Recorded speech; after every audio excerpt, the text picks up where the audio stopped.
Alongside the emergence of modernity, the 19th century really sees an explosion in missionary activity. So, we're going to spend some time thinking about the ways in which missionary activity unfolds in this time period.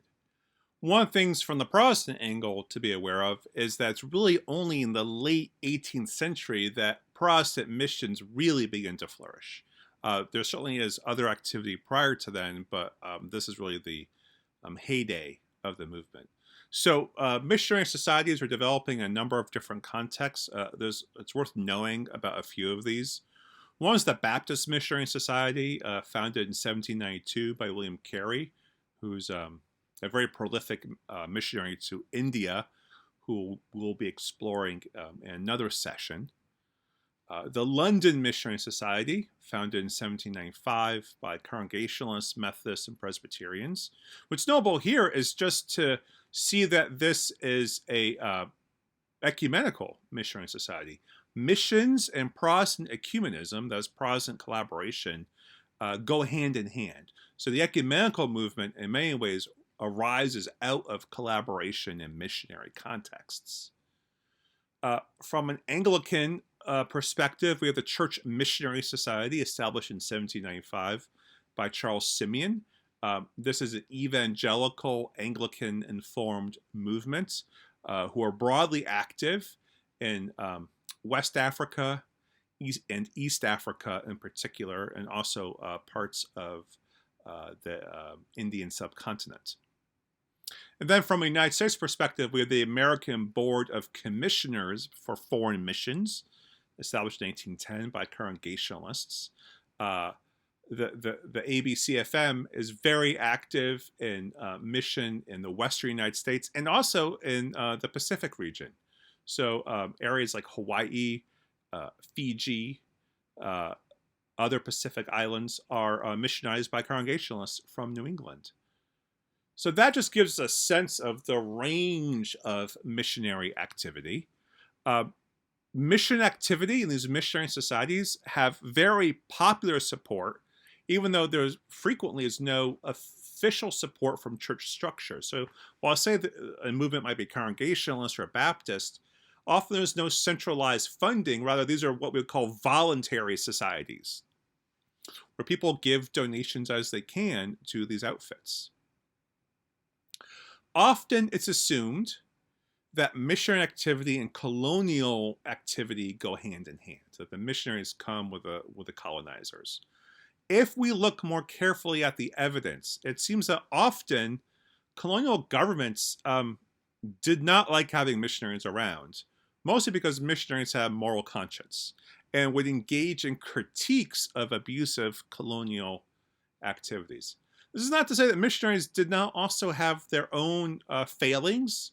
The horrible legacy of missionaries stripping indigenous people of their own cultures and the abuses that happen in residential boarding schools in Canada and the United States for indigenous peoples are still areas to atone for and reconcile with and grapple with. But by and large, the colonizers don't like having the missionaries around. So for example, the British East India Company, which is the mercantile company given authority in India, banned missionaries from being in their zones of activity until they're forced by Parliament to allow missionaries in 1813.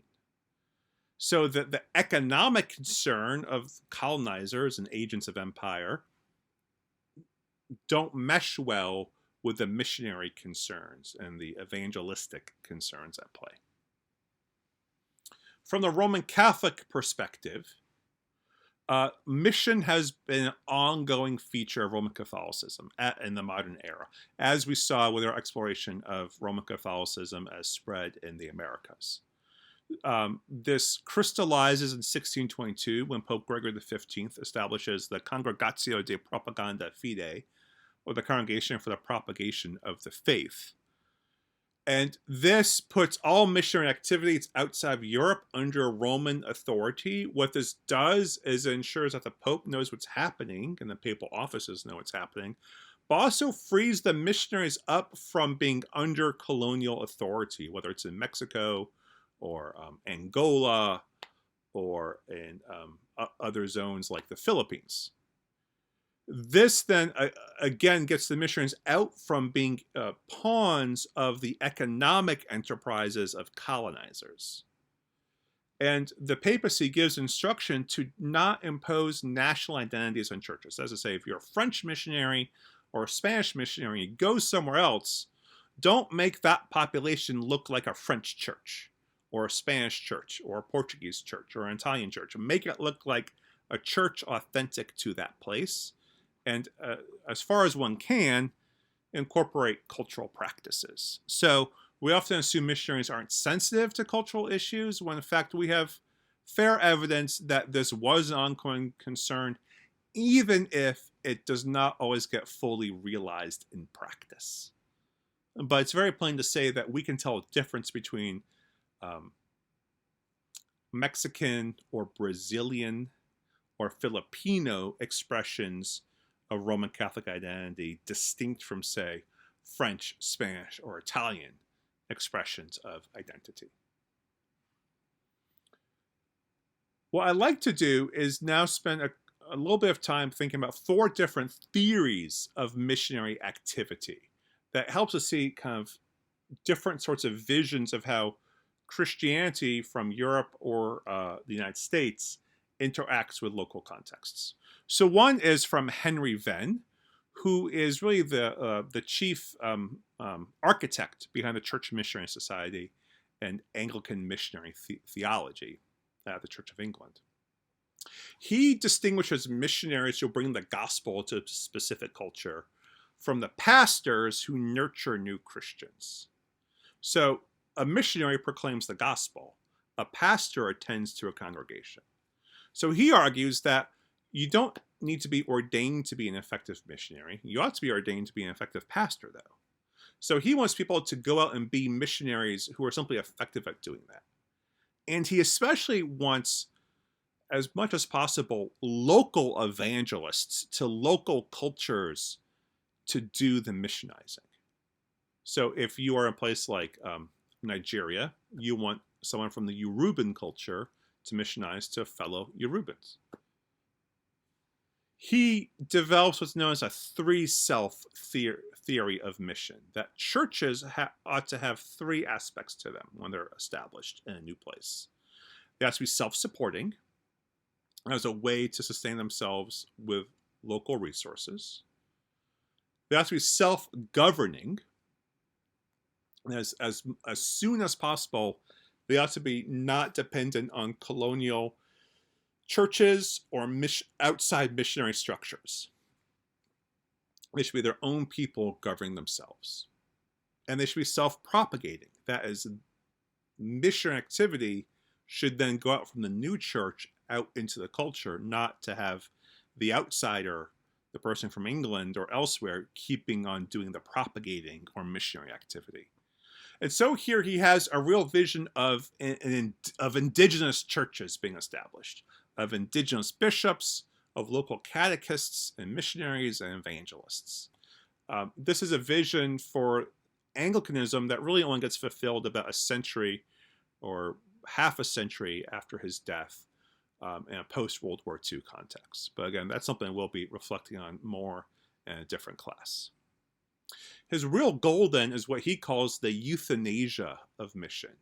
That is, that mission eventually stops coming from the outside and becomes Christian activity, and evangelism is an internal dynamic in a local culture. A second example we have is the vision of Charles Lavigerie. He is a French Roman Catholic who establishes the Missionaries of Our Lady of Africa in 1868.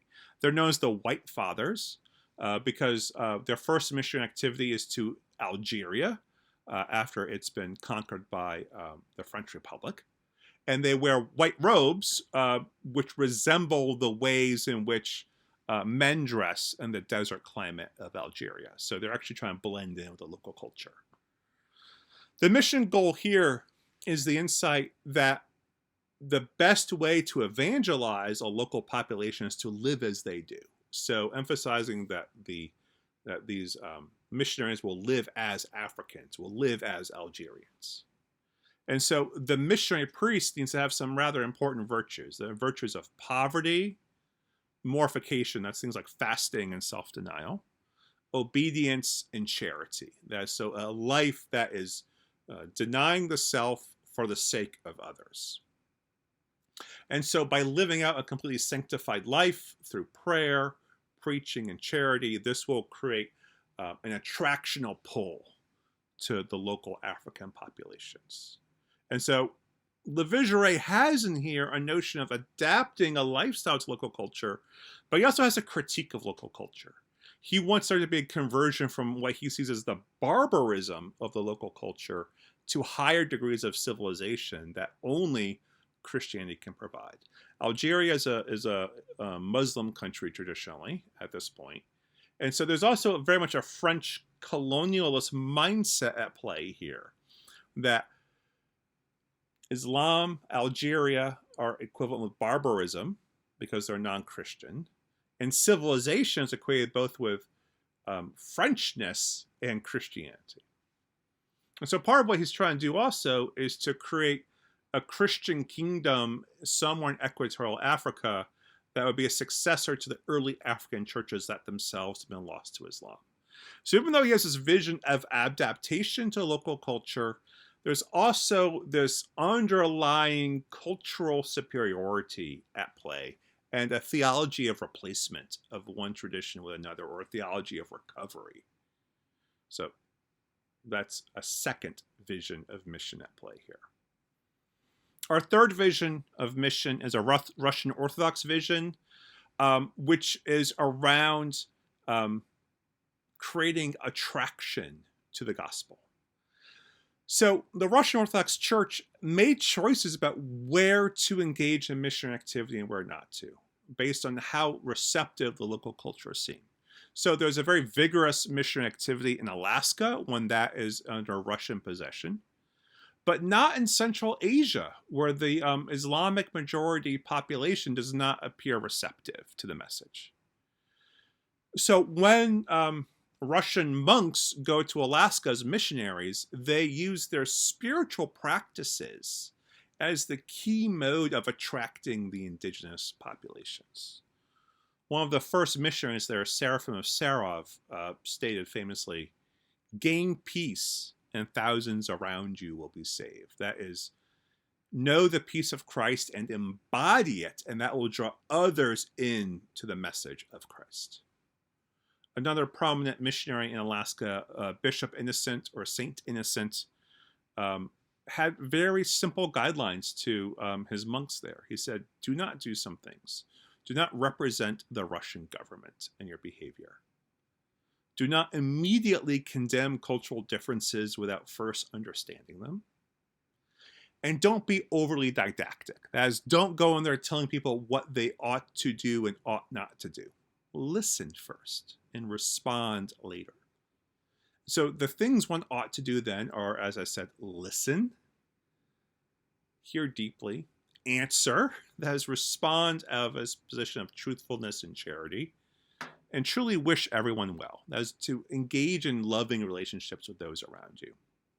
And the idea is, if you do those things, then the culture around you will respond and the seeds of the gospel will begin to grow. Our final example is an Episcopalian vision and mission on the Western frontier, from a text you read by Henry Champlin Lay called The Missionary in the Field from 1869. And here, it's a situation on the frontier where formal Episcopal churches aren't established. So one is out on the frontier acting as a missionary, coming to a local settlement, might be a mining town, a railway station, depot town, something like that, where there is no other Christian clerical presence. And so you offer the prayer book service of the daily offices, morning prayer or evening prayer. And it's a way of helping Episcopalian missionaries, ministers, to think about how to speak about the distinctive form of worship the Episcopal Church offers that is not this extemporaneous or improvisational style that perhaps a Baptist or a Methodist might be offering on the frontier, and to talk about how to guide people invitationally to a service that for other Protestants who aren't Episcopalian might feel very different and perhaps off-putting. And so he says, as he's giving this advice, quote, "The liturgy vindicates itself if only we give it an opportunity." As I say, patiently offer the liturgy. Don't assume people understand this liturgy. Be open and invitational and humble, and explain things. Don't just assume people will get it or people grasp the value. And so, this challenge of trying to convince other Protestants that worshiping from a book and saying prayers out of a book can be authentic in a context where evangelicalism says what matters is these very personalized experiences I'm having in worship. That's coming out of the Second Great Awakening experience. And so his real focus turns on how the preaching moment in the office can be a way of offering a different vision of the Christian life and of spiritual matters for Protestants who mostly, when they heard sermons of condemnation. So instead, to offer gentle words of encouragement and advice, to give a glimpse into how the development of the spiritual life looks. And so Lay here is very aware of how Episcopalian perspectives are very different from other Protestant perspectives, and so how to effectively be a missionary when the familiar is also a little bit different.